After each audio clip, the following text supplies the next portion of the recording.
Who's your teacher?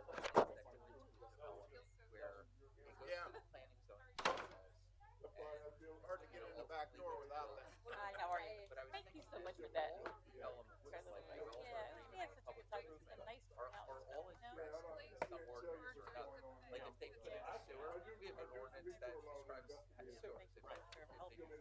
Nice. Never had really put it Yeah, I was gonna down. keep it, but you guys were looking at me. It's a lone wolf. It is. It's a pariah. It happened. We haven't had anybody downtown to work down there because we always wanted to get a visitor permit. We're not. Get a visitor permit. We're just going to the I think it's good to have someone downtown because a lot of the things happen later. It's not really daytime. And some people are like they're afraid of noise or somebody. So at least like I don't mind saying. I've even said I'm like also like and they do seem to be a little more. Mics are hot. Yeah, it is smell. Were you locked out? Feel very official. Yeah, oh, okay. Meter. Mr. Roger and I, we were locked out. Did you try to get in the back? Yeah. Well, parents before the 70%, I don't like them anyway. Amen.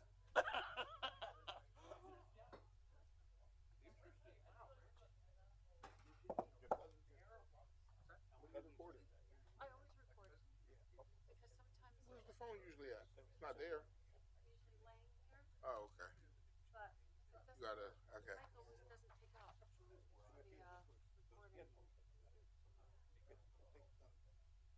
I just know you got your little fancy stand now. I do. That's what it is. We just turned it in right back. Since it's That's something else. you like that? That pretty No. Oh, that's when you used to say I used to bring the horses to work. No. We got all I pads want to be now. tied them up. We got all key pads now. Leave me alone, Frankie. Oh, that keys for the Alpha building. Oh my God. Thank God the elevator's never down. I wouldn't know.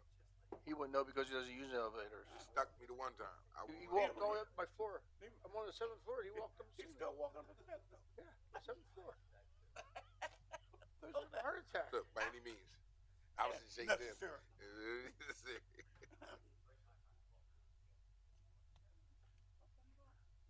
So, Mayor, before you bang the gavel.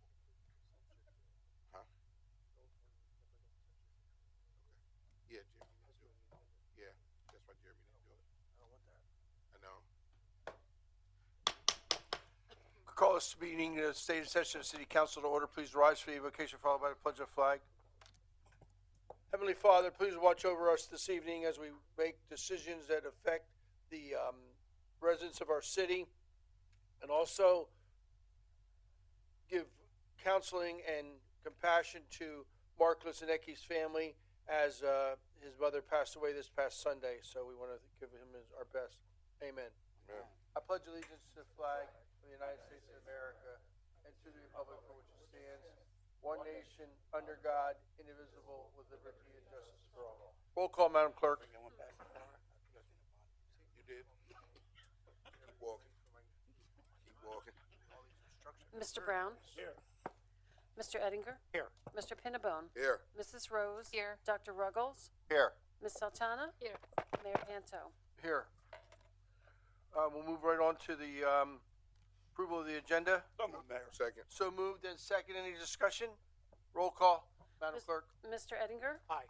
Mr. Pinnabone? Aye. Mrs. Rose? Aye. Dr. Ruggles? Aye. Ms. Sultana? Aye. Mayor Panto? Aye. Mr. Brown? Aye. And the action on the minutes of a March 12th meeting. Motion. Moved and Second. second. Any discussions, additions, deletions, or corrections? Roll call. Mr. Pinnabone? Aye. Mrs. Rose? Aye. Dr. Ruggles? Aye. Ms. Sultana? Aye. Mayor Panto? Aye. Mr. Brown? Aye. Mr. Ettinger? Aye.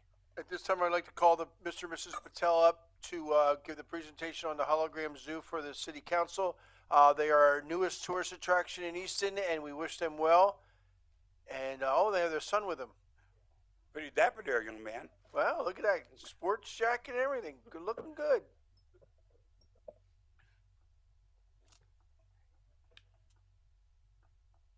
All right, good evening. Thank you everyone for your time. Thank you for giving us the opportunity to share with you our new attraction that we're going to be bringing right here to Easton. And it's called the Hologram Zoo Lehigh Valley. And we're expecting that we'll be open for business by July 2025. And instead of me explaining what it is, it's better if I show you what it is. So I am going to be presenting to you some of the videos so you can see what it's actually going to look like.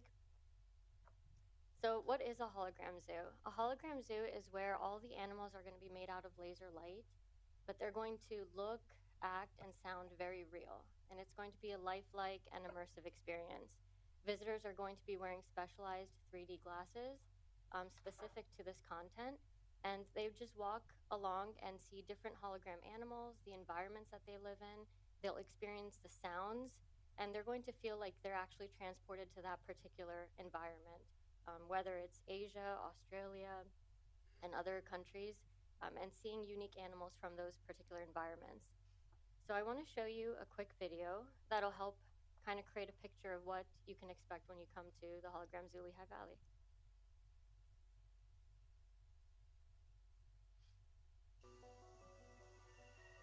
Hologram Zoo is like a normal zoo, except all the animals are holographic projections made out of laser light.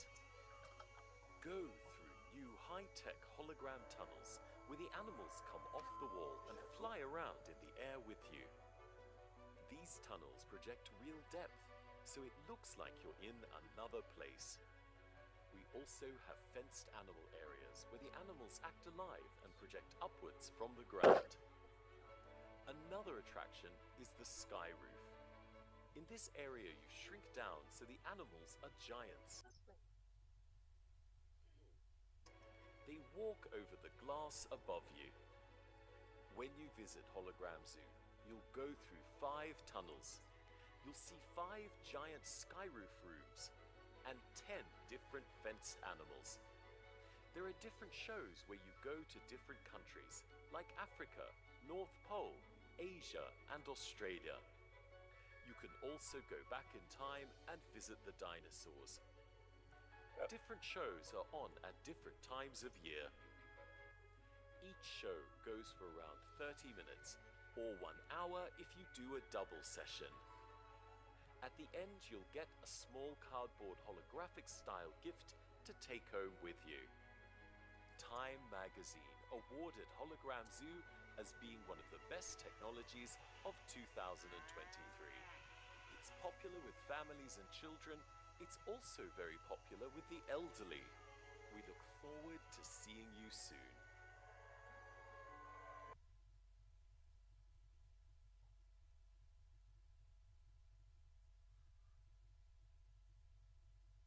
All right, so I hope that kind of created some context about what we'll be talking about for the remainder of the presentation. So the Hologram Zoo, as you can see here, it's a modular unit. It's comprised of 3 sections. There's a tunnel, which is 62 feet long. There's 2 animal enclosures, as you saw in the video, and the sky roof that you would go under. In total, to go through the entire show, you would be going through this unit 5 times, for a total of 5 times. And each time you have your glasses on, and we're going to be allowing 3 groups of up to 12 people in each group to go through each show, just to ensure that people are able to see everything properly, there's not too much congestion, and you can have an overall good experience. For the shows, the content is going to change. It's going to be refreshed over time. So if you were to visit us in July, for example, you would have the option of viewing either Australia, dinosaurs, Africa. You could do double shows if you like. So it would be 30 minutes per show. As I mentioned, we can take up to 3 groups, and you would know when it's your turn. Your name and your group number would be listed, and it would be a really easy flow to go through, and it'll even tell you how many rounds you've completed. So 1 of 5, 2 of 5, and so forth. There's newer content that is being developed and is close to completion, which includes South America, Southeast Asia, and aquarium content. and there's more shows coming under development, which will be available. So if you visit us 1 month and then you come in a couple months later, you'll see completely refreshed content. So you'll have a brand new experience every time you come in. For the seasonal shows, there is going to be the content that I show you for the wildlife and the environments, but also the seasonal shows would include content like Halloween and Christmas, which would be available right away. And newer content that is close to completion would be Easter and Valentine's Day. So I think this would be a great way to bring people in during the holidays, and they can view holiday-specific themed shows. And I want to show you a quick video of the Christmas content, which is one of the seasonal shows that would be available to view right away.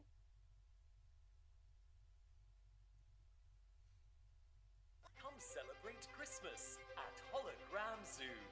The penguins are trying to stop you from getting to Santa's workshop. They're cutting down trees. They're pushing giant snowballs. The elves are dancing. The toys have come to life. Oh no, an elf has crashed. Hologram Zoo uses giant objects made out of laser light. They look real and act alive, but you can put your hand straight through them.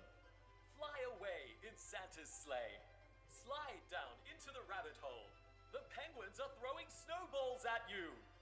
At the end, you get Christmas pictures from the photo booth. Don't miss out on the funnest, most high-tech Christmas show in the world, Christmas at Hologram Zoo.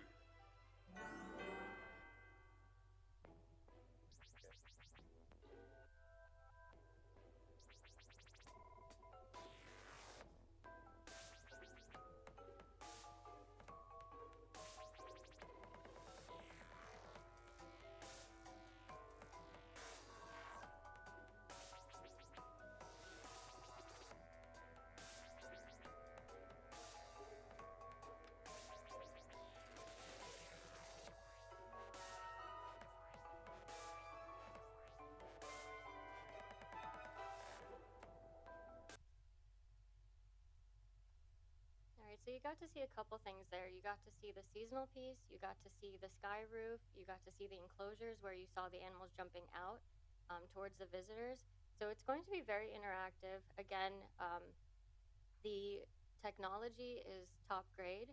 We're actually buying the equipment and licensing the content from a company called Axiom Holographics.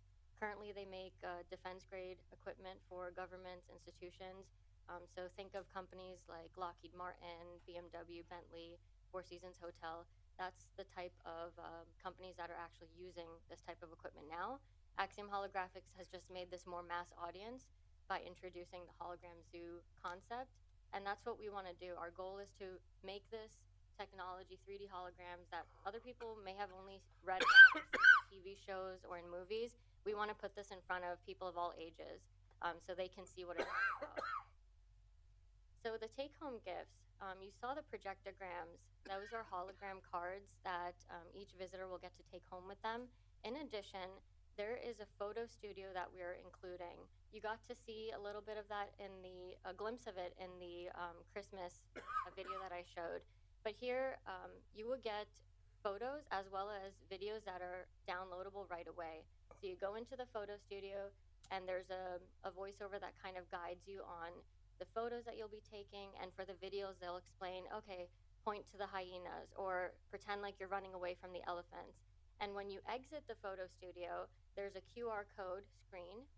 You'll see a preview of your photos and videos right away, and you will scan that QR code and you'll download those photos and videos to your phone, and then that way you can share them, you have them for your memories, and it's a great opportunity for us as well to get our name out there. Great way of marketing. So it's all user-generated content that families and friends are putting out there. And obviously we would ask that visitors tag us, so that's something we would also put out on that monitor there. But they're very interesting. So you can see this is actually my family and I. We did the African safari. So you can choose the photos, you can choose the themes for that too. So you can choose Australia, Africa, whatever shows are on at that time. You would choose those themes, and that's what you would do when you enter the photo studio. In addition to the Hologram Zoo, we're also adding 2 large hologram rooms. And the rooms are really lifelike immersive experiences. You would choose what type of show you want to watch. So here you'll see a picture. This is actually my son. You wear the 3D glasses, and we did the dinosaur hologram room show, and we did the underwater experience. And it is very lifelike in that when you go in, they will kind of guide you on what you have to do. You can have up to 6 people per group in these rooms, and it would be a 30-minute show. So let's say that you want to go with your family or you want to go with your friends. You would go in, you would make sure you're syncing your glasses and the wand that you get, and it will tell you when you have to pass the wand to the next person. That way nobody misses out on the experiences. But there's different tasks that you can partake in. They'll explain to you about the different animals. They'll tell you that you can help protect the parrotfish from the stingrays. You can clean up the ocean, and they tell you how there's a lot of plastic in the ocean. So little tasks like that, or finding treasure. There's even for the dinosaur experience, you feel like you're actually riding and flying above the environment on the pterodactyls. So it's very interesting in that it's not just one thing that you'll be doing. Whatever show you choose, you'll be experiencing something different. For the content, in addition to the underwater and the dinosaur experiences, there's also content that can be geared towards an older audience. So for example, there is an Escape Dracula hologram room experience, and there's also an Escape Frankenstein experience. So there's content that can fit and cater to different tastes and different age groups. On the bottom row, you'll see names of different games. So Dino Dash, Hungry Crocs, Jungle Crane. These are hologram arcade games, and they would be 5 to 10 minutes each. They would take place in these hologram rooms, but you will actually be sitting in a specialized gaming chair, and you'd have a gaming console. And whatever game you pick, let's say you pick Olympics or you pick catapults and castles, it'll guide you through, but you'll feel like you're actually playing a game, and it'll be very immersive and interactive. We're also adding a hologram wall. This is a life-sized interactive 3D model. So it's going to be mounted, and if there are large audiences, this would be ideal for them. So for example, think of anywhere up to 30 people. If it's a boardroom presentation, if it's a meeting for your office, or if it's a classroom presentation, the hologram wall will really help you bring your models to life and is great for interactive experiences. So for example, if a school wants to come in for a field trip, we can use the hologram wall to teach educational topics such as the solar system, brightness of stars, different animals. So if they're learning about something in school and they want to have a presentation on it, we can work with them to create content. So this is going to allow us a lot of flexibility and freedom to partner with schools and partner with companies to be able to show their content. Additional offerings are a party area. So as we saw in the hologram zoo, the wall, all of that will fit very nicely if somebody wants to host an event here. So think birthday parties, think get-togethers. You could reserve the party area, and we would work with you on what you're looking for, level of service and timing, and there would be different packages for that. We'll also be including arcade games, so tap and play self-serve arcade games will be available. And we'll also have a gift shop where you can purchase plush toys and different souvenirs and items and even refreshments that fit our Hologram Zoo theme. So this Hologram Zoo concept is actually the second in North America, but first in the Northeast. Currently, there's only one other location in Austin, Texas. And that's because the Axiom Holographics, even though they are originally from Australia, they have their U.S. headquarter locations in Austin. So they have partnered to open up a center there, and that one was operational this year. Our primary market is Lehigh Valley, Philadelphia, New Jersey, and New York, and we have exclusive territory rights for Lehigh, Northampton, Carbon, and Monroe County. So this way we can get our bearings, establish our brand, and not have to worry about direct competition. We chose Easton as our choice destination because it is very accessible for visitors to get here because of the major highways.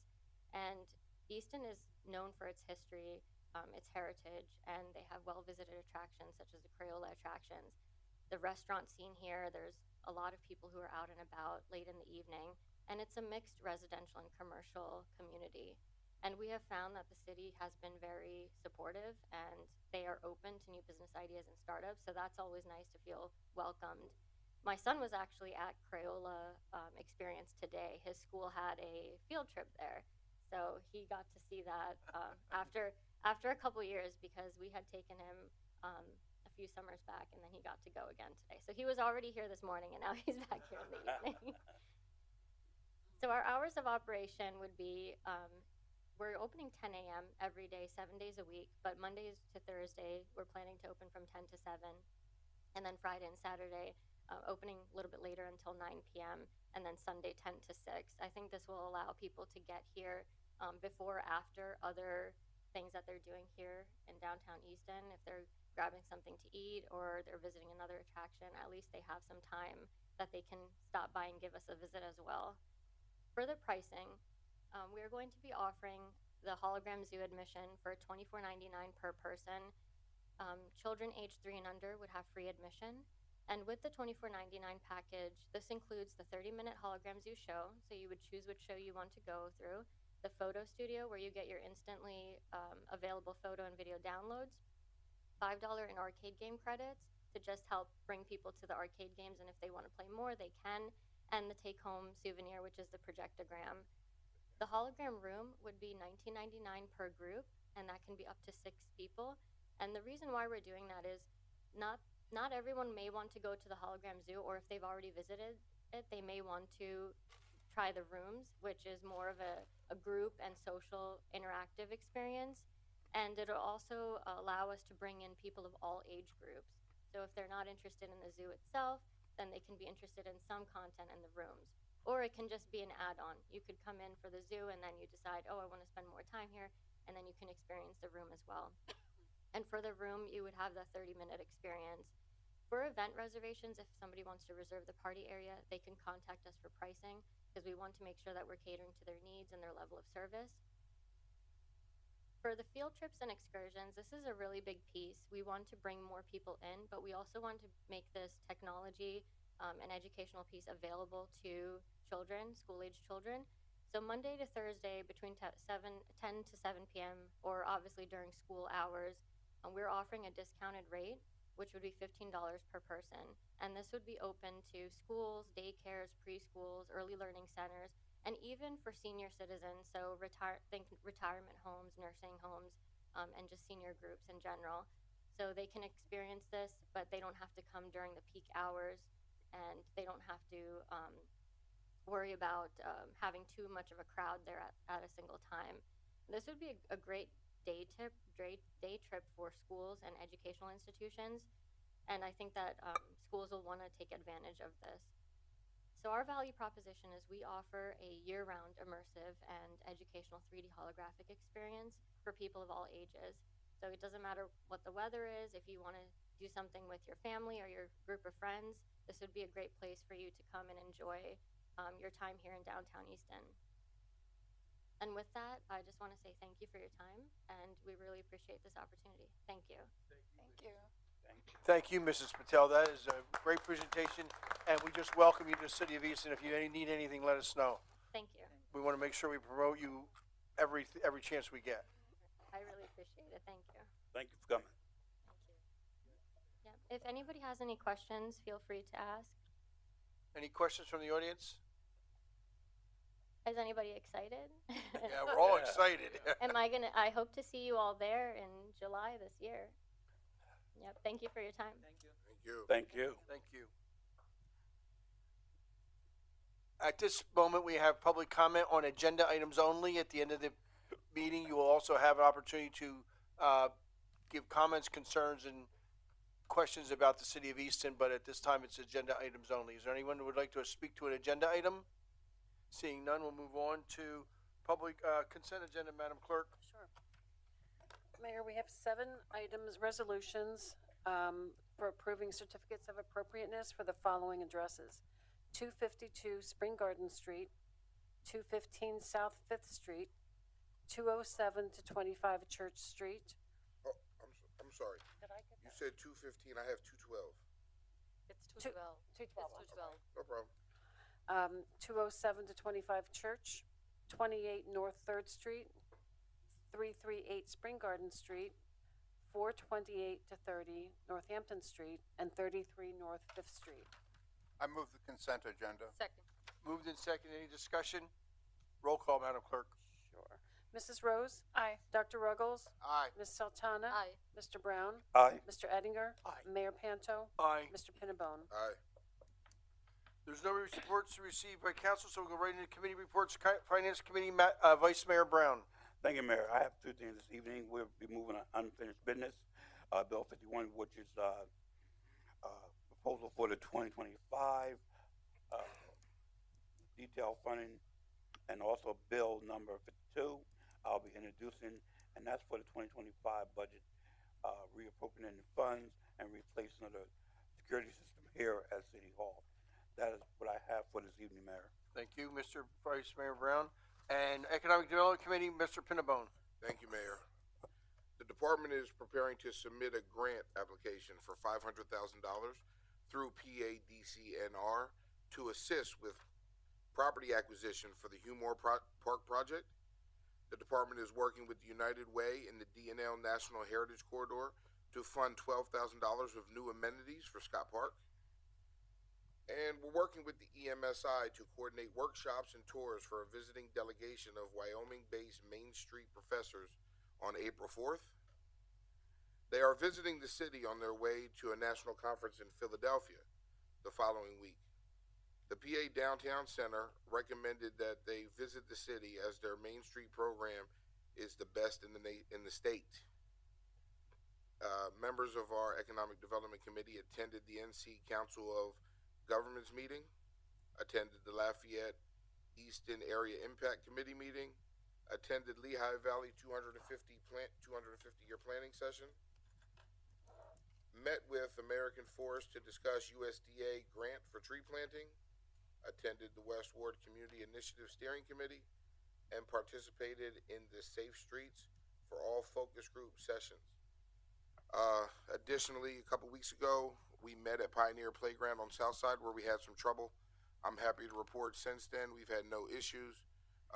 Mel Rogers from Southside Civic spoke to me today that kids are playing. We're not having any issues, no police activity. So far, so good. We'll keep our fingers crossed for the rest of the summer. I've got a lot of calls regarding the marijuana decriminalization bill that I brought 2 weeks ago. It's not on the agenda, as you can see. It will be back on May 21st. That's all I have, Mayor. Thank you, Councilman Pinnabone. Councilman Rose, Planning and Code Committee. Thank you, Mayor. The Planning Commission meeting will be held next week, Wednesday, April 2nd at 6:30. The warehouse proposal is on the agenda. I've reached out to Mr. Tillman to see if he's connected with the developer. Mayor or Mr. Campos, do you have any update? Or do we The only expect to update see is them? we did speak with him. We didn't meet with him.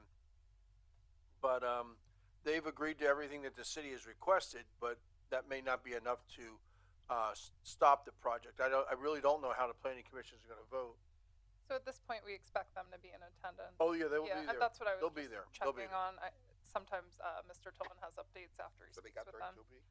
No, they didn't get their HOP, but they would rather be there. Obviously, the conditional approval would be based on the HOP from PennDOT.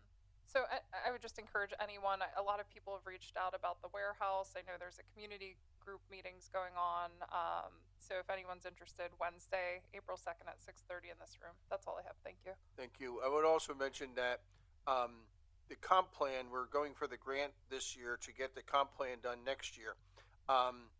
That's very important because one of the reasons is the region, not just the city, but the region has changed, and we have a lot of proliferation of warehouses.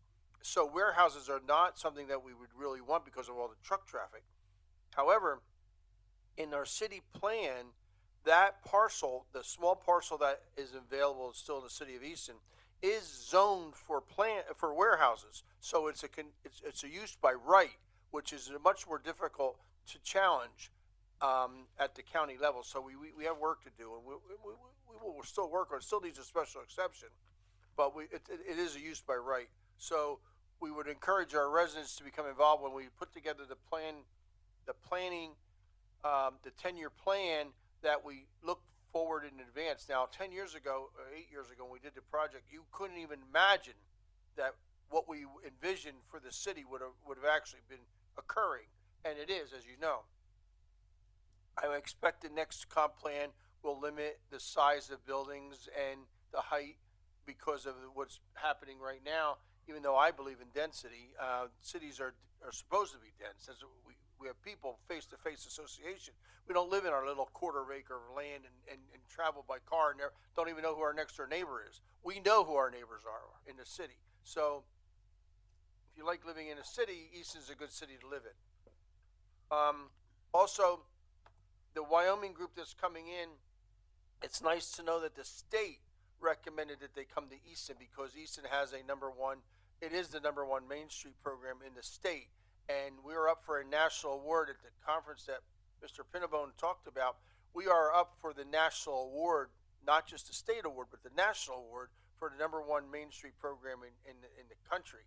And we'd like to get that, of course, but the accolades that we get from just the region, I was downtown Friday night and Saturday night for dinner, and the people I met from Forks Township and Palmer Township that came up to me and come downtown to recreate and eat, and that's why I'm really excited that the Hologram Zoo is going to be open at night till 9 o'clock on Friday and Saturday, because I think a lot of our retailers are missing out on the largest number of people that come to downtown Easton is at night, and yet they close at 5 o'clock.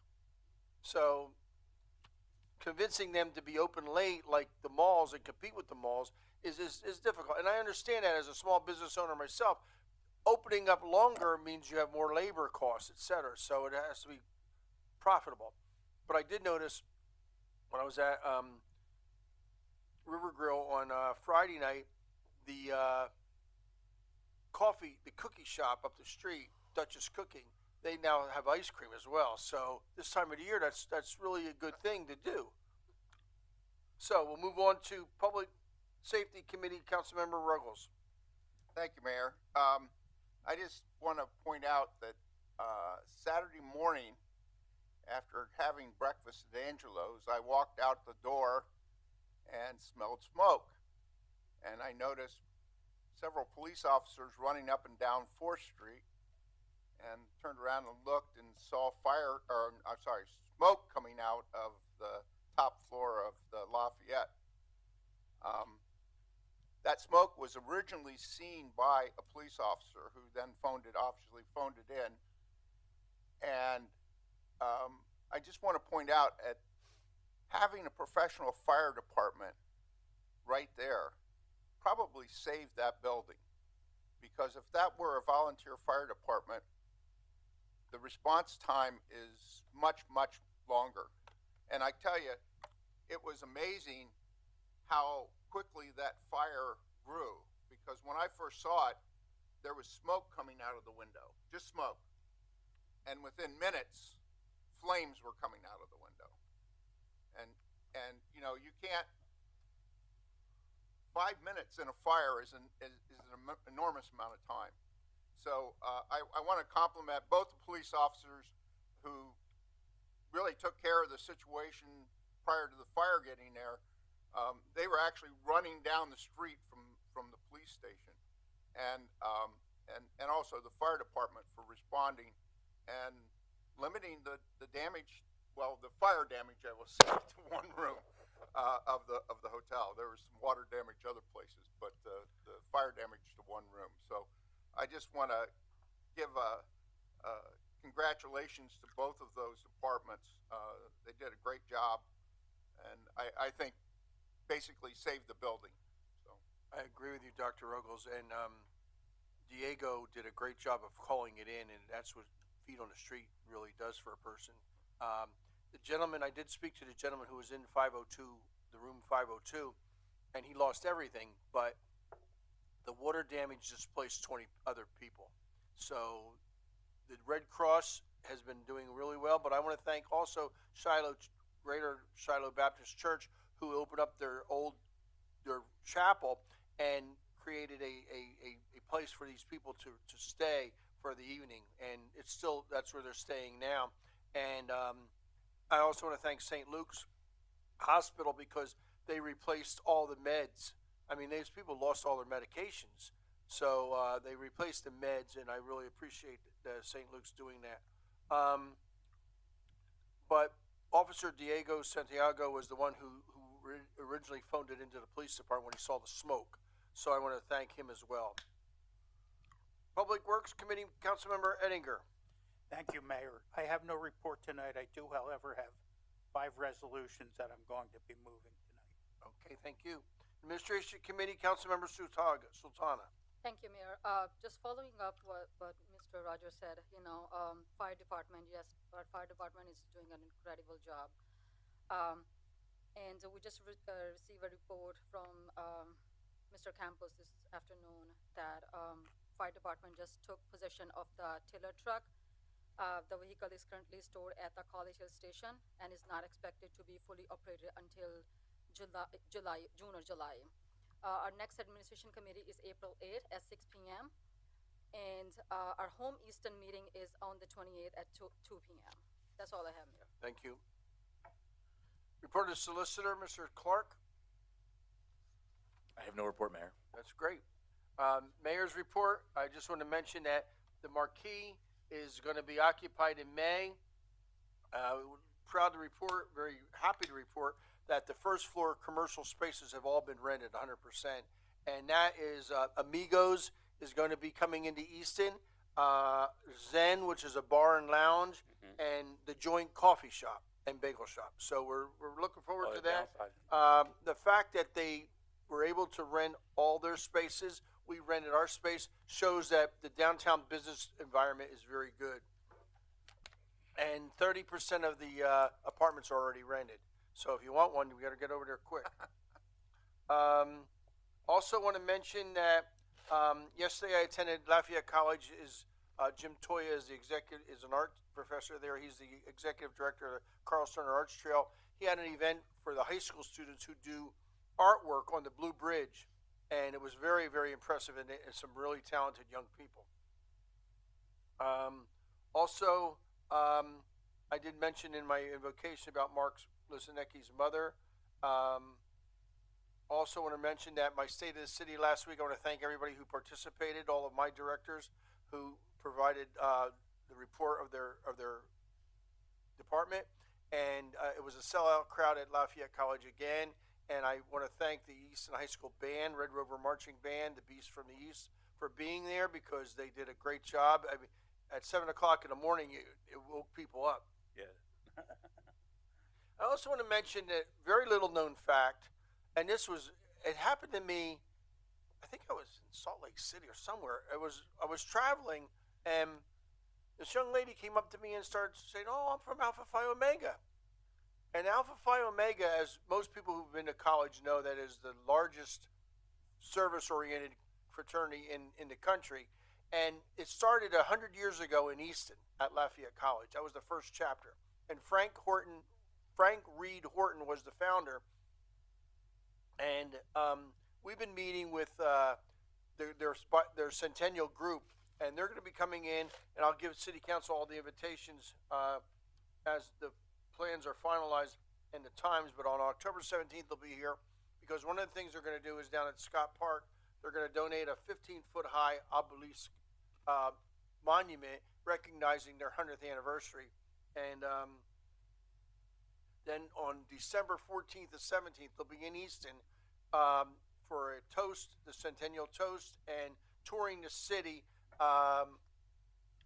So we're looking forward to that. And Frank Horton Reed stayed on after he graduated from Lafayette, and even while he was at Lafayette, was very involved in the scouting, the Boy Scouts. And he's buried in Washington, New Jersey, so they're going to go over and see his burials as well. But Frank Reed Horton stayed in Easton after he graduated from Lafayette, as many of our Lafayette College graduates do, and he became very active in the city. So we're really happy that he did that.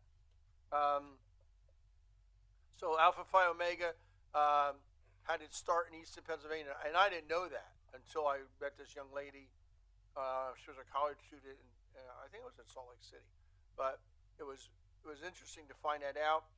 And the more I've been meeting with the group, it actually has a large Filipino representation. Report of City Administrator, Mr. Campos. Okay, a few items, Mayor, and some of them council has already touched upon some of these topics, and I'll just elaborate a little bit more on it. But the first one is I do have the 2023 draft audit at my desk. So when Mark gets back, I started going through it, but him and I need to go through it and then make some adjustments. And I need to talk to you about it before we present it back to council. I'm planning on submitting that audit at least by the next council meeting. I don't think there's any surprises there. Due to ARPA, we see a healthy general fund balance, but so there's nothing negative per se in this audit and no surprises, but we'll provide that detail. Did we hear at the anything next back council from meeting. the USDA Forester grant, the tree grant? Yes, we did hear back from the USDA. They did release some of the funds, but not all of the funds. Not all of them. So we are able to use a portion This of those funds, but there's no guarantee on anything. That's the bottom line. This administration navigated COVID, now we're navigated Trumpism. Yeah. There's really nothing in terms of substance there to report back.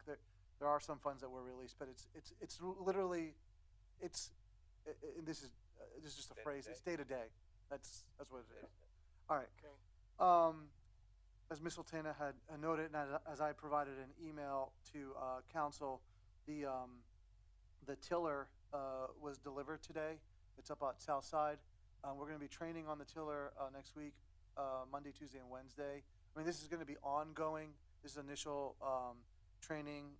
Mayor, I'll obviously let you know because Does it fit on Southside? no, excuse me. It's in College Hill. Oh, okay. Yeah, did I say Southside? Yeah, you did. Okay, it's College Hill. So I was there. They backed it in into the station. But I'll give you some more information. Any of the council members who are interested in going out there and taking a look at the tiller or our pumper, for that matter, I can walk you through it. We can talk a little bit more about the fleet, the fleet list that I had sent to you. Just if you want to ask some general questions. I think it speaks for itself, but there's more to it than just looking at the year in which it was manufactured and the vehicle. But certainly, as you can tell on that list, like I explained last time, it's an older fleet, but we are maintaining this fleet. So Easton, we keep our vehicles a lot longer than our suburban counterparts. But it's not a bad or good thing. They're still operating, but it does take a lot of resources to manage a full-time fire department. And to your point, Dr. Ruggles, I think there's something like, we have some little over 2,000 municipalities in the state. 2,500. 2,500, around there. We have about 129, give or take, full-time fire departments. These are professional fire departments. Just to give you an idea, it's a small amount. It's the minority.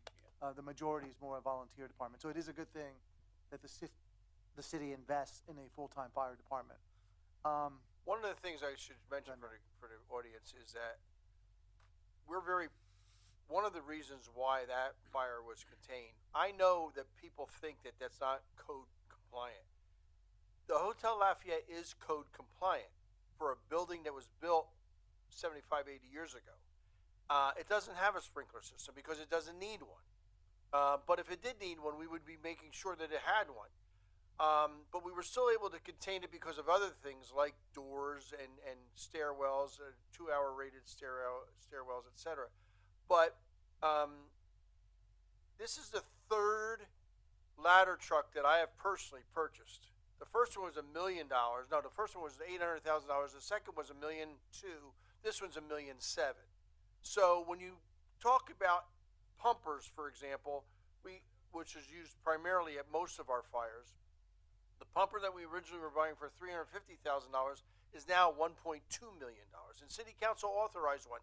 It won't be here for 4 years. So we have to think ahead to keep our fleet up to date because it saves you money in your fire insurance. Your fire insurance is rated by how well equipped your fire department is. And you get a credit because you have a professionally paid full-time fire department, but you also get credit based on the fire trucks that you have. And we've been trying to keep them up to date as long as we can, and as long as we have the money. And right now we have the money. So we were spending it, but we would rather spend it on recreational opportunities for kids, but yet we also have to do both. So we sort of prioritize what we need, and when we needed the fire truck, we bought the fire truck. When we can do Centennial and Vanderveer this year, we're doing them, the playgrounds as well. Mayor, and then to add on to the discussion on the Hotel Lafayette, I've been on conference calls with the Red Cross, who has been leading this effort to make sure that the individuals that are displaced have housing. And as you had said, and Dr. Ruggles, I definitely want to commend the police department for their quick thinking, the fire department, our codes department, who was out there as well. And then I do want to acknowledge Deputy Chief Chad Groover, who was on the call on the phone with me on Saturday. Then on Sunday, again, the school district came into play. The first night, the displaced individuals, and there were like a little more than 20, stayed at Paxinosa. And then Sunday morning, I spoke with Pastor Davis, who immediately was being contacted, his team, by the Red Cross, and was already on it, so to speak, in terms of moving forward and offering his And facilities. while we're talking about Hotel Lafayette Fire, I want to thank the Wilson Fire Department, because with mutual aid, they came and they were on the site as when I was on the site, and they had their ladder truck up, and we poured a lot of water on that fire to put it out. And being on the top floor, the 5th floor, every room below it got soaked as water damage. Lewis, including the store. Yes. Mayor, since there's so much talk about Lafayette or Lafayette Hotel and Red Cross, after the Ferry Street fire, we talked about putting together something, not a fund, not anything of that nature. We had this fire that displaced 12. The reason why Pastor Phil was on it early in the morning is because they woke me up at 10 o'clock the night before asking where can they go, because they're out of Paxinosa. So we had to make calls. I had to make calls and try to find them and get them. Noah Simmons from the church was in a play with his family, so we had to call Jason. We really need to have a direct contact for these type of emergencies, because the way it's working now just really isn't conducive. Well, typically, the Red Cross does come in. We do have a emergency services coordinator, an actor, and that's usually the chief, the fire chief right now. And then this particular case, it was the deputy chief. Right. So the deputy chief and the Red Cross were connected. The Red Cross is involved in the community. I don't know.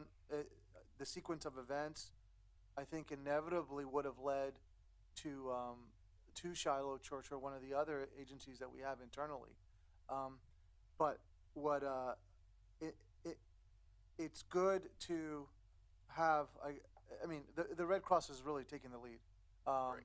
I was just gonna say our nonprofits have taken. Yeah, and then on these calls that I'm participating in, more as a observer to understand how the community is getting together. And I will say that in addition to the nonprofit communities, we also have PD and fire on the calls as well, and they're all collaborating and offering advice on different resources that we have internally and who has space.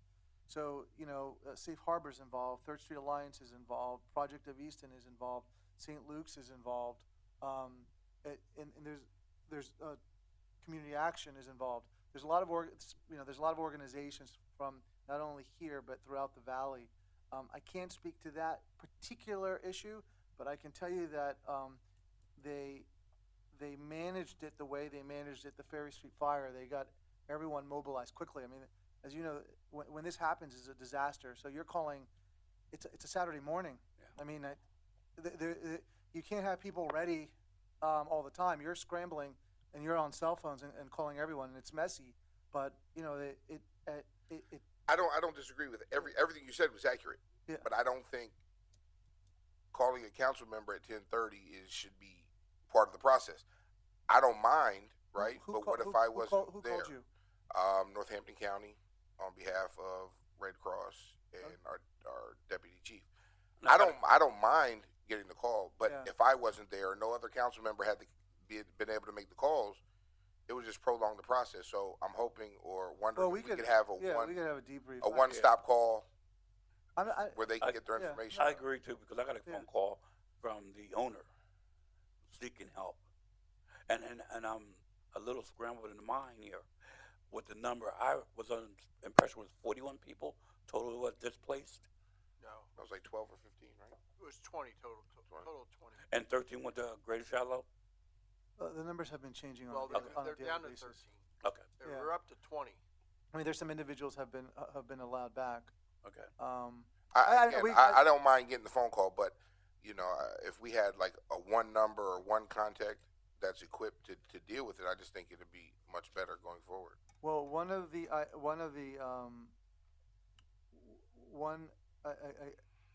going back to the Ferry Street fire, and something that we discussed internally with Dr. Ruggles, is that we planned on having an event, and probably this summer, and at Lafayette College, and it's a debrief of how we can make things run better, if that. Like look at the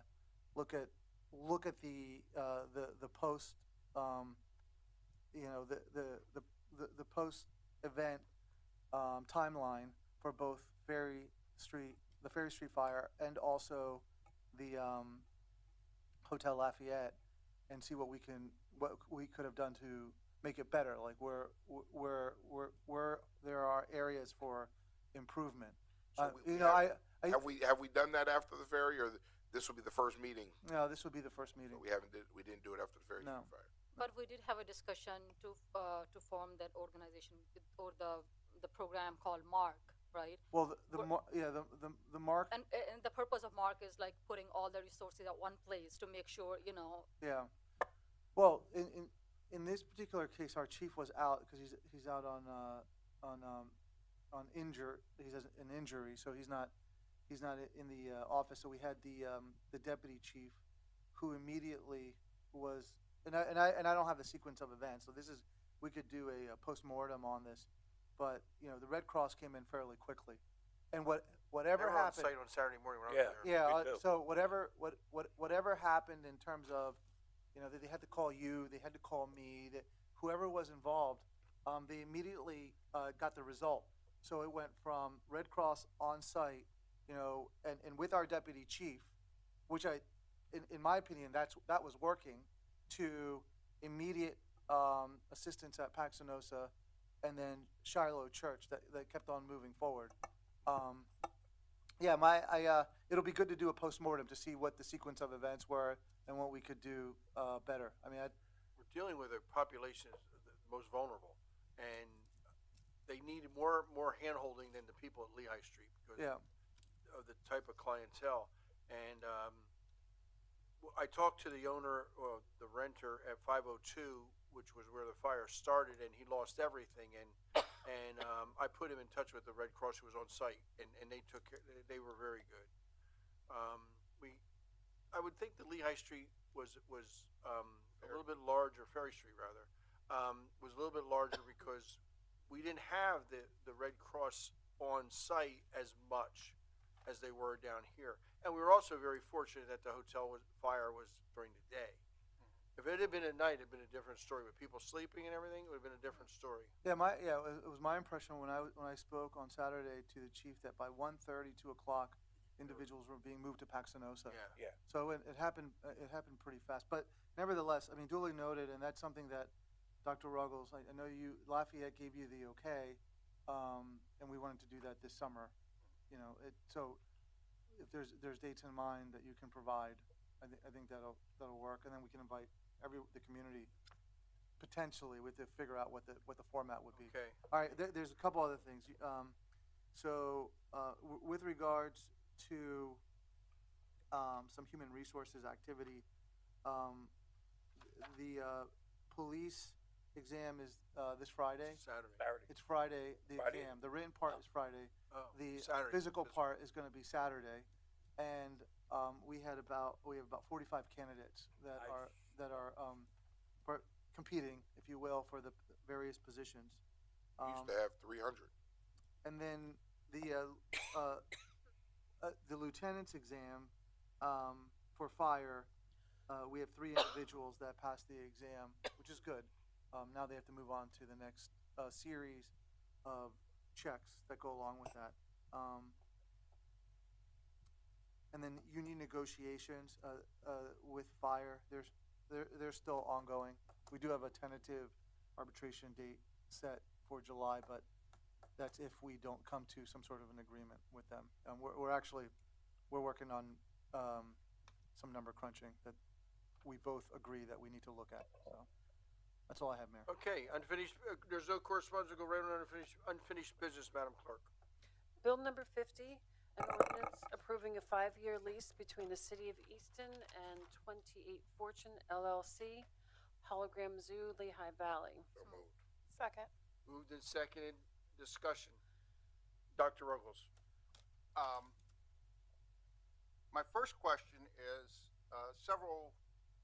I guess it's been a couple months now, we passed a resolution saying that the solicitors would initial all contracts that came through, and saying that they had reviewed them. And I haven't seen any initials yet. There was no requirement to initial, it was just the requirement to be reviewed. Mr. Shear, Attorney Shear reviewed the contract for the Hologram Zoo. I just have a couple of questions on this. Okay. I'll answer them as best I can. One is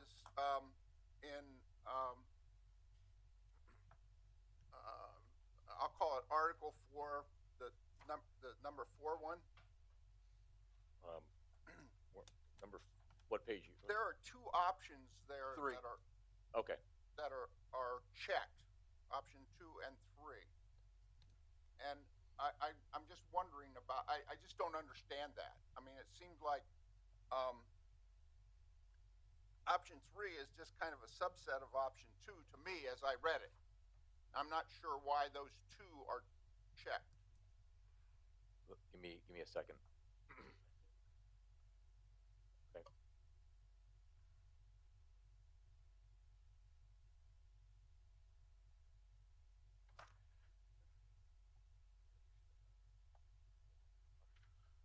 John, do you have? Yeah, what article are you referring to, Dr.? The option to renew. What's that? The option to renew. Yeah, the option to renew is totally at the tenant's discretion. So, Which is very similar in every commercial lease. so. Right. But my question is, why are 2 options checked there? I was you would think trying you to have cover one the option. automatic renewal component to be able to provide the additional months that the renewal would count for. So the 60 months of additional time is Okay. actually identified there.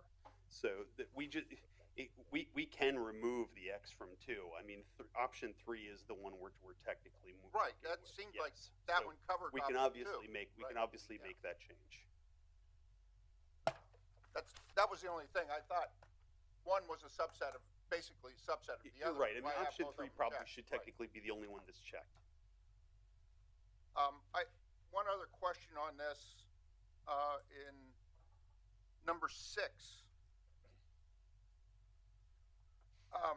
The A and 6, Yes. we do not have listed there, the holder of the escrow. It Well- just says it will be held. This is a standard real estate agent lease agreement.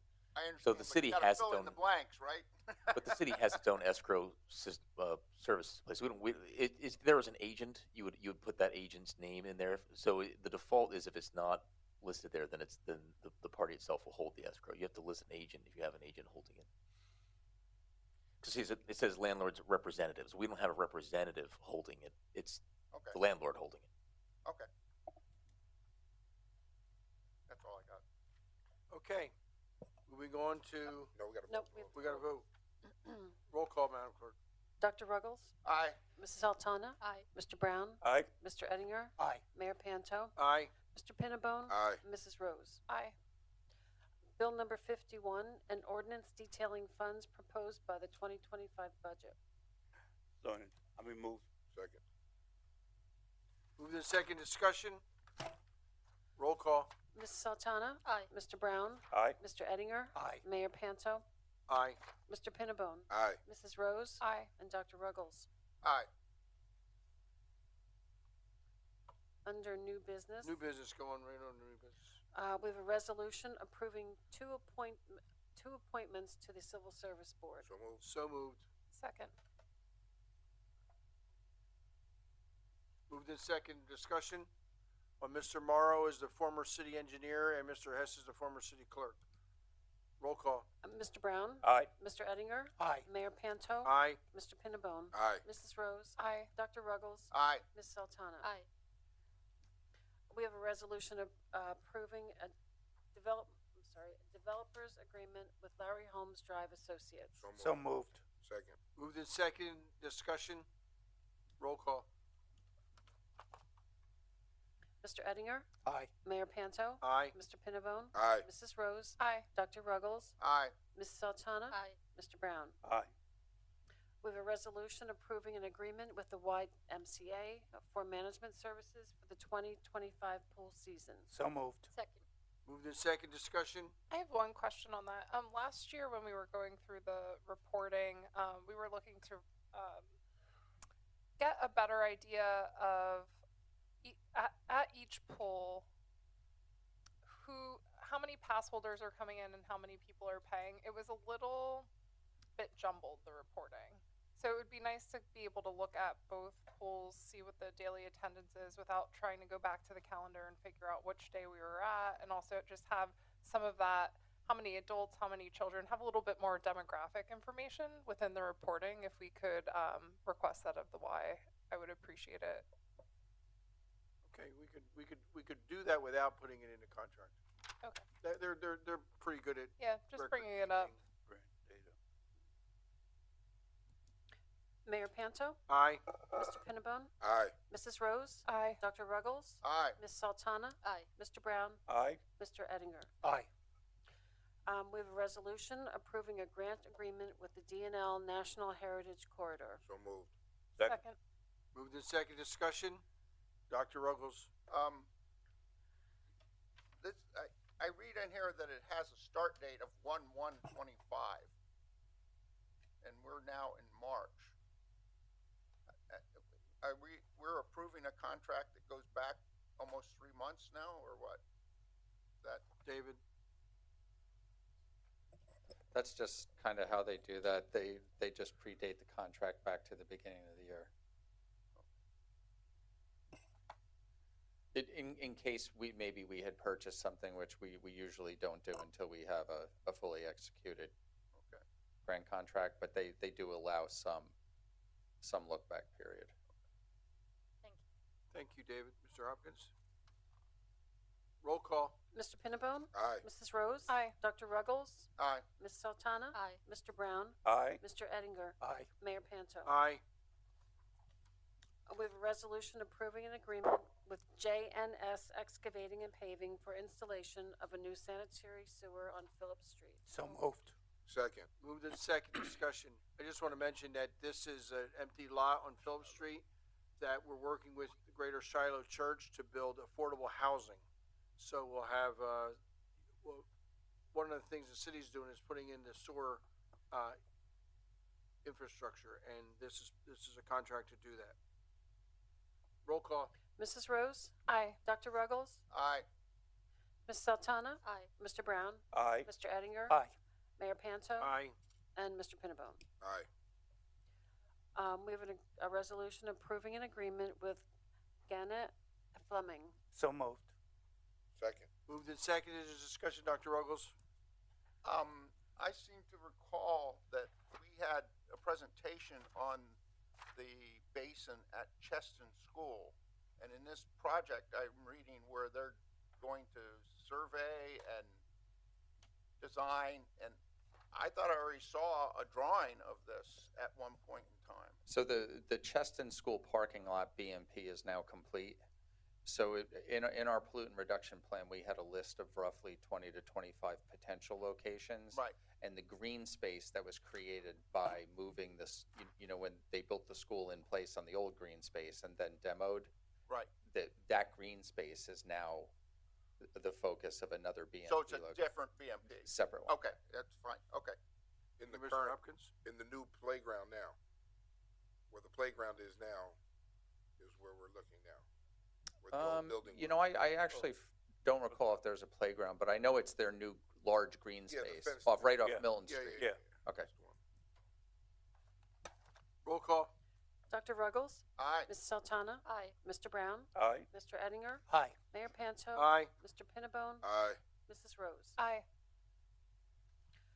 A resolution authorizing Easton DCED to apply for a Greenways, Trails, and Railways program for the Hackett Park Bike Park. So moved. Second. Moved in second discussion. Dr. Ruggles? Just a question, our match on this, is that coming from the revenue of the billboard, or, no, it's not, okay. If it were, I would like to, I just wanted to make that known. Our matching funds come from two sources. One was the Trek Foundation awarded us $188,000 toward the bike park, and we also received a contribution from a private donor through the Lehigh Valley Community Fund for $90,000. Okay. So the fundraising is going pretty well for the project. Well, I think that's important. I mean, I read it, but I think it's important that people Sure. understand that too. Yep. Yeah. Because those were good donations. The land will be coming from Skinnell Properties, which is the developer of the warehouse. So we did get everything we wanted. That doesn't mean we want the warehouse, but we did get everything else that we asked for in the developer's agreement, including the extension of the Carl Turner Arts Trail to connect to the Palmer Township Arts Trail, or Palmer Township Trail, which connects to the Tatamy Trail, goes through Forks Township. Roll call. Mrs. Sultana? Aye. Mr. Brown? Aye. Mr. Ettinger? Aye. Mayor Panto? Aye. Mr. Pinnabone? Aye. Mrs. Rose? Aye. And Dr. Ruggles? Aye. Also want to thank Hearst Publishing across the street for work on this bike park and meeting with Trek. They were in our meeting with Trek, the foundation that's providing a lot of the money.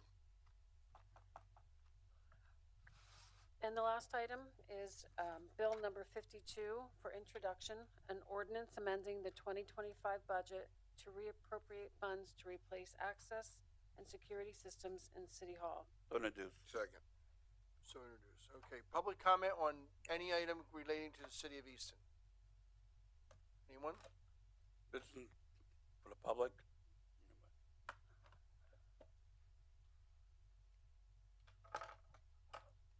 Mr. Broxman? David Brotzman, Philadelphia Road, Easton, PA. I got a couple things. About 2 years ago, I asked for information on the height requirement for trees to be trimmed on city streets and sidewalks. I walk my dog from Philadelphia, or from Line Street to Berwick Street, from Reynolds to Folk. You don't know how many times I get my hat taken off when I'm walking down the sidewalks. So maybe somebody can resolve that. The other thing is, I walk on the B&L Trail from Hope Road to the Delaware River. The condition of the B&L Trail between Hope Road and the public bike path needs a lot of work. Also, when I'm on the bike path, like I said, I have an 80-pound shepherd I walk with. There used to be signs up saying, be courteous and announce yourself. There's none of them left anymore. I'm getting tired of, when I'm walking, that people come up behind you, because my dog's a protected dog, and when they startle him, he protects me. And then when they jump off the path and they start screaming at me, I've been threatened. My dog's been threatened to be shot, and that ain't happening. So if we could get the courtesy signs put back up on the trails, that would be appreciated. That's all I have. Okay, David, thank you. Thank you, Dave. Thank you. I wouldn't mess with David. He's a Wilson police officer. Oh, I'm in Palmer now, right? Forgot you moved. Mr. Pitts? Good afternoon, Mayor and your staff. Hey, I'm John Pitts. I'm better known as the Law Dog BDJ. I'm the post commander for the Bethlehem Buffalo Soldiers. I've been getting calls from the Nescahoning Street individuals. We need to know when that project is going to start moving. When they're going to do groundbreaking, which I heard from David, We was gonna be doing it, they had bids out, but we need to know exactly, so what type of timeline we have. If the city is going to do the program, are you gonna get the honor guard? Are the Buffalo Soldiers gonna do it as we did last year? If you're gonna do the program, then we wanna know if you're gonna do that. We wanna know exactly what role we're gonna play, because actually, this is not a Buffalo Soldier project. This is a Nescahoning Street project that the people over there asked us in April of '23 that we would pursue for them, and that's why the Buffalo Soldiers are involved in it. Or we wouldn't be here at all if it wasn't for the project that we are doing in Bethlehem. Mr. Pitts, it's planned for this year. We're still trying to put together the funding for the project, but it's definitely planned for this year. The groundbreaking was already held. It was last year. The actual start of construction wasn't held, but the groundbreaking was. We had the dedication where your men were involved in it. Your men and women. Oh, that was last spring. July, right? Yeah. We were there for that. So that was the groundbreaking. When are we going to have another committee meeting? We haven't had one of those in a while. The reason why we have not had a committee meeting because we're in the funding portion of it, where we did have, 2 weeks ago, we had the director come to council, and I also reported on the funding that came in, and I believe this week was the week that it was supposed to come back with the initial people that applied for to do the project. Right. And that was supposed to be this week, Dave. Next week. Well, I heard 2 weeks ago, the beginning of the month, they told me the bets went out and they was going to get them back in, what, Dave, you told me about the end of the week or so? Correct. Yeah. I'll have to check my notes when I go home and listen to my It's already I written. don't think I heard it that way before, though. It is written that way because the bids have to go out. You got to give them so many days to reply back. He explained that to me. Yeah. I understood that part. We talked about going over doing groundbreaking.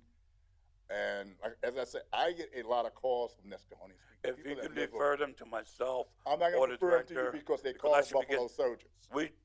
We're handling this portion of it right now, and therefore I think it'd be only right that we know if they have a complaint. And I'm on that block pretty often, and I know pretty many people on that block, and I have not heard from them.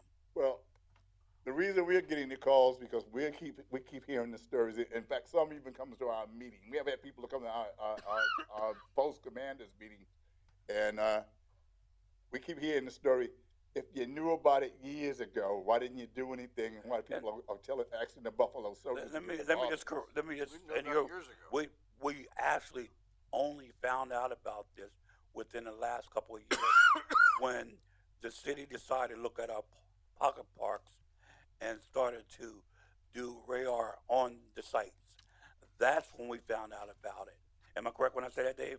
Yeah. So we didn't. I had heard rumors about such a thing, but there was no factual information there until such time as the city decided to look at our pocket park, and that's what we found out. And that's when our committee was formed, and we did a deeper dive, and we found out more information. I think that's it for me. Anyway, I'll thank you for your time anyway. Thank you, Mr. Pitts. Anyone else want to represent, Mel? Melody Rogers, President of Southside Civic, 710 Westbury Street, Easton. Mayor, I just want to ask you a favor tonight. It's probably going to go a little bit more past 5 minutes because I have some things I need to get cleared up that have been bothering me. I was told this week, and I don't think it's appropriate for this meeting, but since you're all together, I need to talk to you about it. Okay. I would like to apologize for being called a nuisance to council. I am here tonight to ask you a question.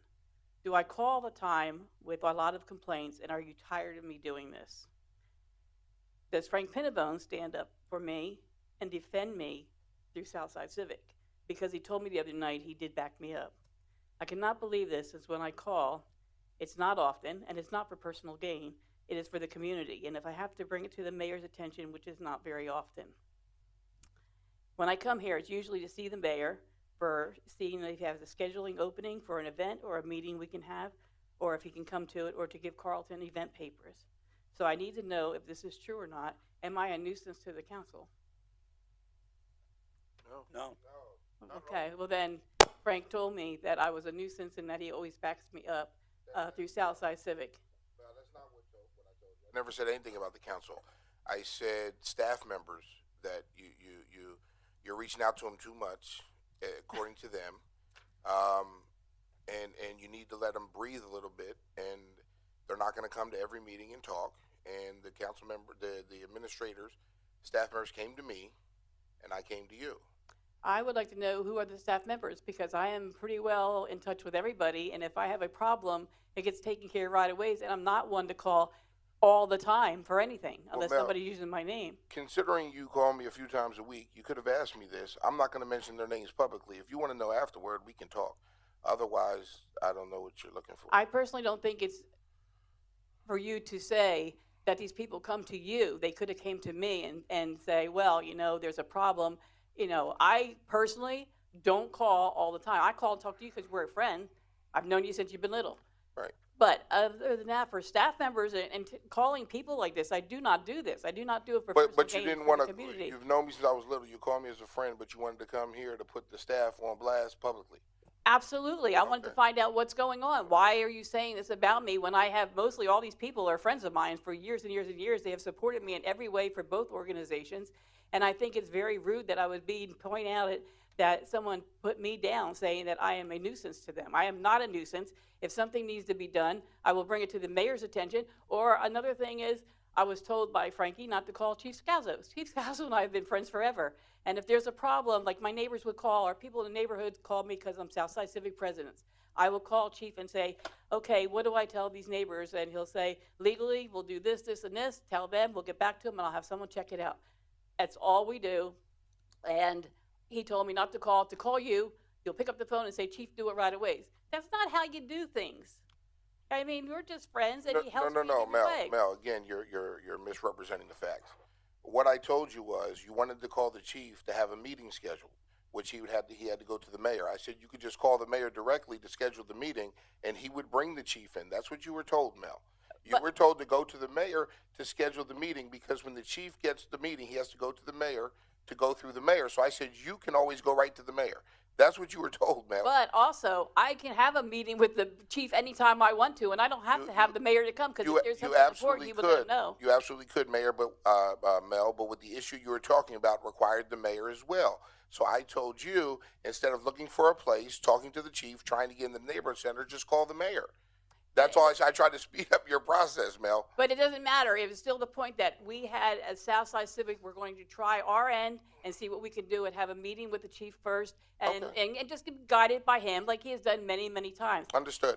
But Mel, what I said, you'd like to move quick. So I tried to help you move quick and tell you to go to the mayor. But you took over the whole thing. That's the whole thing. You took over what, Mel? You took over the whole meeting.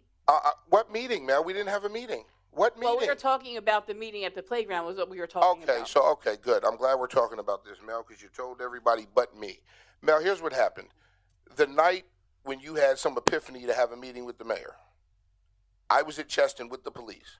I called the mayor from Cheston. We decided to hold this event on Saturday.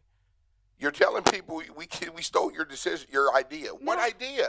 The deal of the matter is, what I'm trying to tell you is, I had just found out about this, so I wanted to have a meeting with the chief because we had just talked about it. Which is fine. Okay, and chief told me, he said, Mel, if you get a place, he goes, well, I'll get some people there and we'll try to handle it. And then that's when everything took over with all the bad stuff that happened. But did you talk to me or the mayor? I didn't have to talk to you or the mayor. So we didn't know then. So we did something that you were thinking about, and you're upset about it. I'm not upset about it. I mean, it worked out really well. So what are you talking about, Mel? I'm just saying that I can have a meeting anytime I want to with whoever I would like to. You sure can. I just told you to streamline the process faster, Mel. You could talk to anybody until your heart pops out. I told you to go to the mayor because it would have been faster for you. It would have just streamlined it for you so you could have got in there faster. That's all I told you to do. It doesn't matter. I mean, a lot of times I want to have a meeting. I don't have to invite Sal to this. You don't have to invite him. Because eventually it will go back to him anyway if he has other things to do. I'm just saying, Southside Civic is a big part of Southside. We handled a lot of this stuff, Frankie, before you were even around. You're right. And it's down to Absolutely. Oh, no, it's not down to 4 members. We have a lot of members, Frankie. No, it's not. Let me ask the question. Yes, please do. Is the question that you asked council earlier on, Yes. that if council was angry or mad at you, Yes. and I won't speak for the rest of council, my answer is no. I'm Thank not you. mad at you. The Southside Civic Association has been around for 80 plus years. 85 this year. And it runs, it's not the great, but your heart's in the right place. And I'm glad you came to counseling, so we know. I know you've called me on numerous occasions and asked me, and I told you who you should call. Right. You know, and that's your prerogative as a citizen, first of all. So I hear what you're saying, and any citizen can have the same option of doing that. Now, if you are calling too much, I'm sure they're gonna let you know. I think so too, but I don't, and that's the whole thing. I'm not calling, and it's not for my personal gain. If something's wrong in the city, I need to find out about it. I need to pass the word to somebody. I'm going to call and let them know. I'm not calling 400 times to these people and getting every single person's opinion of it. I'll call one person, and they'll say, refer me to somebody else, and then I'll contact them if that's what they want. But I'm been having a lot of, I mean, everybody's my friends in this place. I've been working with these people on an ongoing basis for many, many, many years. Whether I have a meeting here or I just have a meeting at my organization. But I don't feel that I am doing this, and I think it's been wrong to be accused of that. Well, you know, my relationship with you is very good. Yes, absolutely. And I just want to let you know that we're, as part of the Blueprint Communities on designation on the South Side, we are going to be having the South Side Carnival again up at Hyle Pool. Fantastic. Up Hyle Park, late August. Yeah, fantastic. So That'll we'll be be calling perfect. on you for assistance. Maybe Southside Civic could have a stand there. Absolutely. We'll help you in any way we can. But I just wanted to bring that on. And since it's free talk on these afterwards, okay, am I able to talk on this mic anytime I find that I have an opinion to put on it? Absolutely. Absolutely. Okay, I was called last committee meeting. Frank called me and told me not to go on the mic. And I'm thinking, I don't plan on going on the mic. I, didn't think about it. Well, just stay off the mic and don't talk on the mic. I said, all right, and I just left it go and see how it played off. My problem is, if I seen that I heard something on here and I would like to make a comment, it's not for the worst, it's for the best, and it's to, to give my input of maybe to help. But how dare somebody tell me for a public thing, I can't talk on the mic if I get ready to, because I'm telling you, nobody's going to tell me not to talk. No, you have every Mel, I never told you not to Yes, talk. you Mel. did. What I said was, please don't dramatize the situation. No. Like you do, Mel. No. Like everybody have told you on Southside, No, Mel. nobody has All told right, me Mel, anything. Mayor, the time is up. Are we letting everybody else speak this long? She prefaced her remarks by saying she was going to be longer than 5 minutes. So as long as they say it up front, they can take as long as they want. No, they can't. It's council privilege. But anyway, I want to thank everybody. I just had to get that cleared off. I was very upset about it for somebody accusing me of something that wasn't true. But thank you very much for being my friend. It was true. Thank you. Okay. Anyone else like to address City Council? Thank you. I'd like to take more than 5 minutes. My name is Ronald Johnson, live on Washington Street, and I'm here before Easton City Council with a desire to advocate for the city of Easton to adopt a welcoming ordinance. It's not on the agenda. Oh, we're on. We can talk anything, yeah. Thank you. And this kind of goes back to concerns that are affecting our youth today. It affected me when I was a child. When I was 8 years old, I had a roommate. That roommate was my uncle that came to visit me.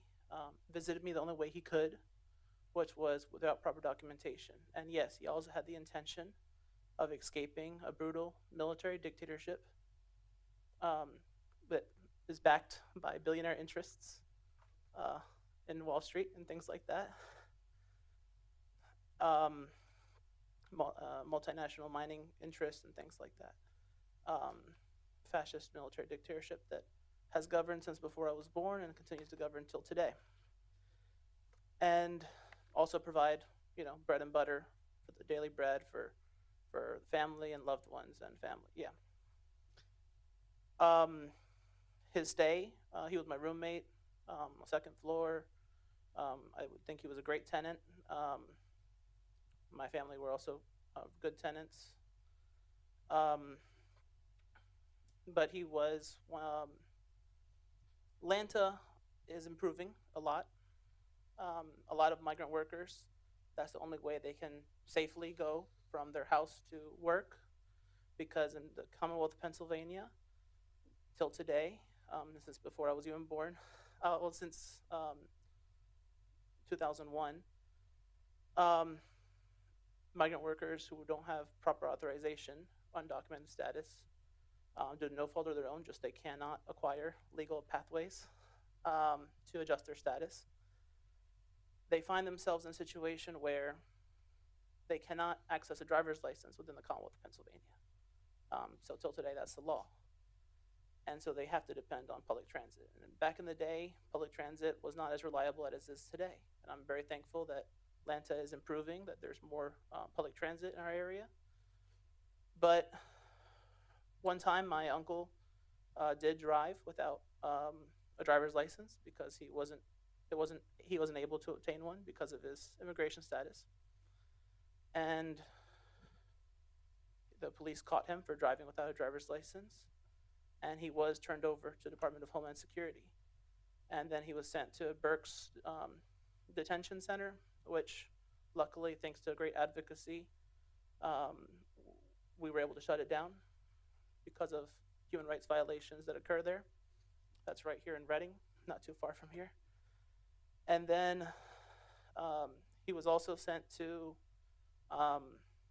Texas, and then eventually deported back to the military dictatorship. I say that to say that it's very sad that a lot of members in our community in Easton, in communities that used to be very lively, have become much more depressed. It's very depressing to see, neighbors, loved ones, people I care about, being fearful to go to work every day, being fearful to go to the grocery store, being fearful to not see their family, like being separated from their families, causes a lot of real anguish within our community. And I would just like to have some kind of appeal to, the greater good for Easton, so we can all protect one another and treat each other in a neighborly fashion. And I think that really depends on a welcoming ordinance being introduced and passed. What does I don't know. I'm sorry, man. I don't know if you know this or not, but the president, if he hasn't done it, he's going to be doing it, put an executive bill in place that any sanctuary city in the United States, they will go after, whether it's church, school, cities, and they will go to full extent. So that's another thing we have really got to think about. And we knew this was coming, and he's been threatening doing it. I don't know if he signed it last week, but he's talking about it. The word's out there. People are getting letters. Yeah, a welcoming ordinance. The American Civil Liberties Union has been very has been advocating. Why didn't your uncle go through the naturalization process? Because it doesn't exist for low-income workers. What? Doesn't exist. There is no pathway. So your uncle didn't come over as a migrator. I mean, He came over as a migrant worker. Yeah. He come over that way. You did. He came the only way that was. Oh, okay. We Well, have no authority to make that pathway, Oh. because that's the first thing I would do. I blame Congress for not making it easier for immigrants Absolutely. coming in. But it's a federal law, and we swear to uphold the federal law, and that law says that you have to. I'm The glad. immigration is a federal law, not a local law. No, I understand. So the welcoming ordinance, it will be in compliance with state and federal law. No, it's not. Yes, it would be.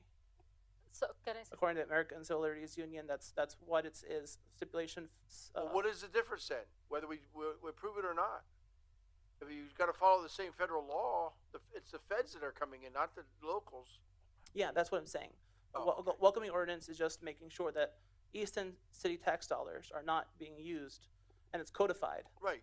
To, that I will not be understand used that, to aid but and I'm abet just Department saying, of Homeland but Security. if the federal government asks us to be a part of their raid, we have to do it. Yes, if they have a judicial warrant. Right.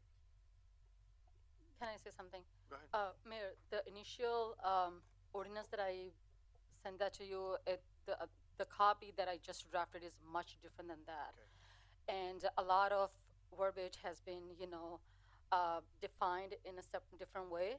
Because I know, I still remember the concern that our chief has. So I have been working with ACLU and some other organizations to make sure, it complies with the federal. And yes, I will be sending out a new draft, which will be very, specific and will be very, good for our city. Mr. Johnson, let me just explain. I blame Congress. I don't blame the president. I blame Congress for this whole immigration problem because they have not made the laws conducive to the population. I mean, I hired a dreamer as my intern, and she spent the whole summer teaching her father the English language so he could take the tests. And that's the pathway to naturalization. I agree with you. I wish I could, but I'm not going to go against the federal government. We are a product of the federal and state government, and that's why we're a commonwealth. Hold all grants up. And I just want to clarify two things, what Mr. Ken Brown said. It's much different than being a sanctuary city. Okay, this is a whole different thing. Yeah, and the other thing that you mentioned, oh my God. What was the other thing you mentioned? I'm sorry. It was the fact about sanctuary city. Oh yeah. So according to the law,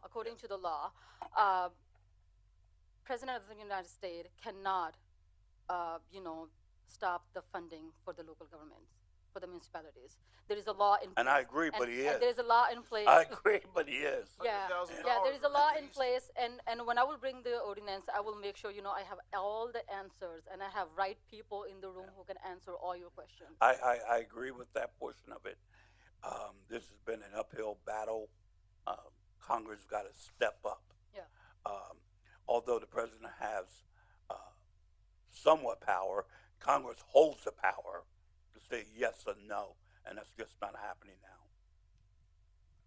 Well, after the snafu that he had this week, I think it's changing. The military release of a war strategy was not very good. It's chaotic at best. Name and address, please. Hi, my name is Dominic Trabasi. I'm a resident here in Easton. I live on South 5th Street. Thank you for opening the door for me, Dave. Can you spell your name for me, please? Oh, sorry, Dominic.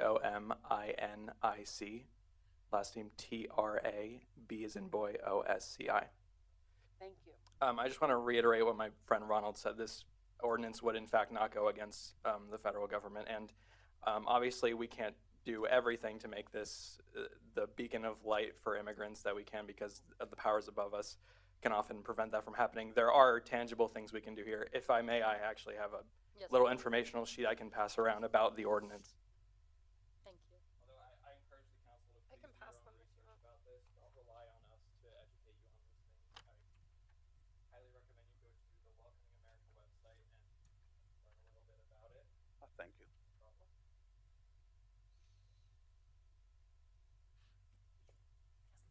Thank you so much.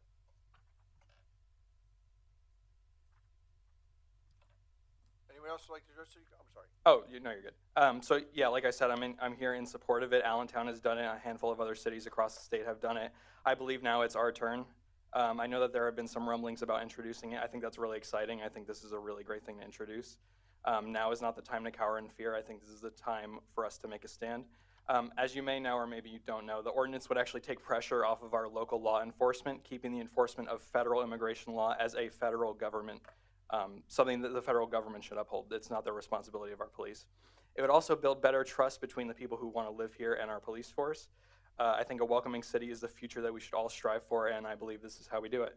I'm excited for your future approval of the ordinance, just like the one in Allentown. But I'm also here to show support for the marijuana ordinance that was tabled a couple of weeks ago. I think it's a mistake for people's lives to be ruined by possessing small amounts of marijuana, a petty crime that alone does not actually hurt anybody. Have you written to your state representatives and state senators? I've emailed a couple of you about this. No, I know you've emailed me, but Yeah.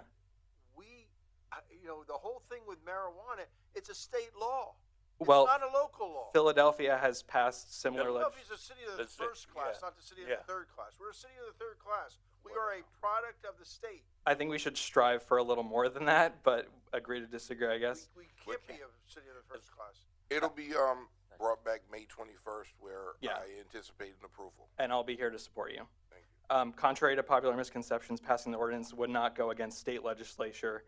And I'm so relieved that this is finally being introduced. I have full faith in this council to actually get the work done and pass this. Thank you.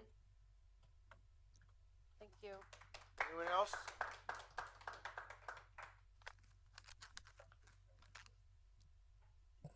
Hello, my name is Amelia Conway. This is the first time I'm ever speaking in front of City Council, so thank you all for having me. I just wanted to echo the same sentiment that Ronald and Dom also mentioned a bit earlier. I'm here in support of the Welcoming City Ordinance, and I'm just really thrilled to hear that the City of Easton is introducing these really What part of great Easton bills. don't you think is welcoming? It's not that I don't think it's welcoming. How many immigrants do you think live in Easton that are not citizens? There's a lot. And do you see them getting in trouble? No. They're good people. So what does the welcoming city do that we aren't doing now?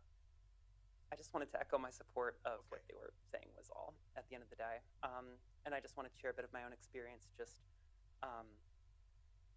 like I was kicked out of my own parents' home over in Allentown, and Easton was a very welcoming city to me.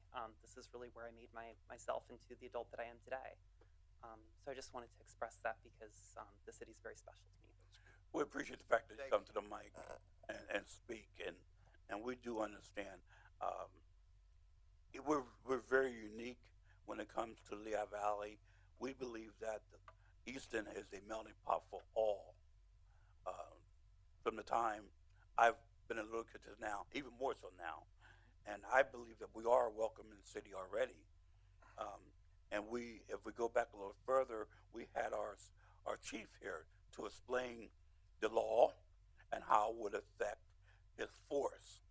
And so we have to take all that into consideration before we make a just decision. And I realize that when people come to the podium, in most cases, they don't have all the information that a council person would have. And this is why we try to be open to having those who are in charge come so that the whole public can hear, whether they hear in person or they catch it on live stream, so that they understand why we make these decisions. But I appreciate the fact you had the guts to get up and speak on behalf. Me too. Thank you for having me. Thank you. Anyone else like to address City Council?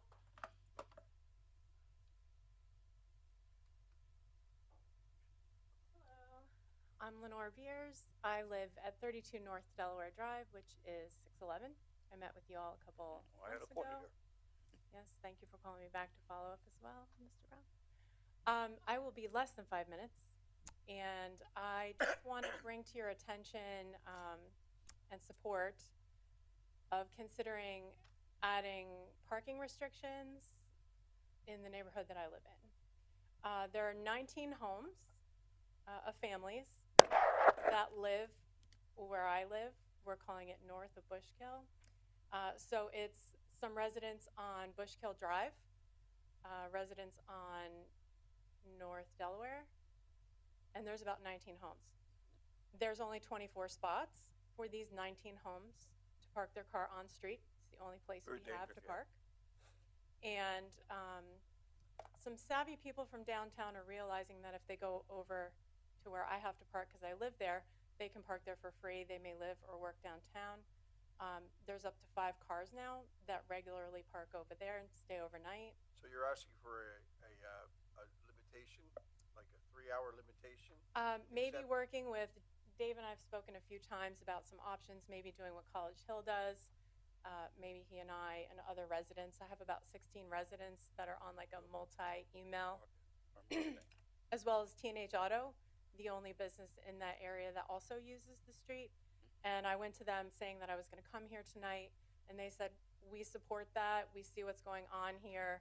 Some of the residents are using 4 and 5 spots on street, and I just last week 2 times I went around 2 and 3 times looking for a spot.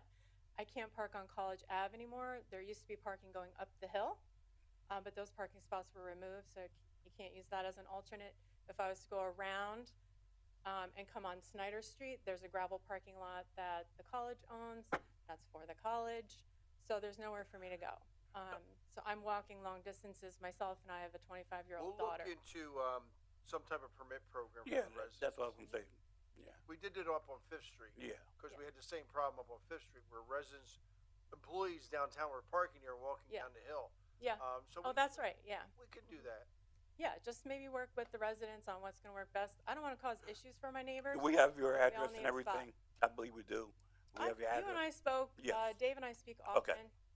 Yeah, and I speak highly of Dave because anytime I reach out to him, he's always like, "Let me help you with that. What can I do to help you?" And That's they're Dave. like right out there. Yes. He's So a Buffalo appreciate soldier. that. Yeah. So I appreciate your support on checking that out, as well as anytime arts funding. Don't forget about us over there. Throw us some artwork on the bridge, maybe some lighting. Don't forget us. Thank you. Thank you for Thank coming. you. Thanks for Appreciate coming it. out. Anyone else want to talk to city council? I'll entertain a motion for adjournment. Mayor, I have a couple of announcements. Oh, go ahead. Yeah. First of all, thank you so much for everybody to come out. It's, for me, Your it's mic like on? a civic engagement in action. So, but I do have a couple of announcements to make. Third Street Alliance Bistro is on the 29th at 6 p.m. Their tickets are on sale until the 28th. Please buy those tickets and to support the cause. The second one is Eid is on the 30th, and I want to wish the Muslim community in the city of Easton and beyond happy Eid. And the third one is transgender flag raising ceremony is on the 31st. It's right down on the center square at 12 p.m. Please come out and support the marginalized community in the city of Houston. That's all I have, Mayor. Mayor. Okay, yes. If I could just add for the council, we have zoning updates that came to the planning board. Commission. And we heard a lot of feedback, and I've asked the mayor, and he gave me permission to have the zoning updates sent back to Lehigh Valley Planning Committee, and we've asked them to review it specifically for impacts on the city of Easton. Currently, the way Lehigh Valley Planning Commission reviews it, they just review it to see how it fits in the county plan, not necessarily how it would affect the city of Easton. So I asked them to take it back and review it on how specifically it would affect either positively or negatively the city of Easton, and they've agreed to do it. So we're going to wait to Campos, see did we that. find out if they're going to charge us for that? The county pays it. They're not gonna, from what I understand from what Mr. Pinnabone said, that they're not gonna charge the city. Actually, Mayor, the county pays it, which I didn't know until I researched it, and I found out that every zoning ordinance or changes that the city of Allentown makes, they actually send it to LVPC for their review based on how it would affect their city. So maybe it's something we could look into. Okay. Time's up. I make a motion to adjourn. Motion to adjourn? Second. Discussion, roll call.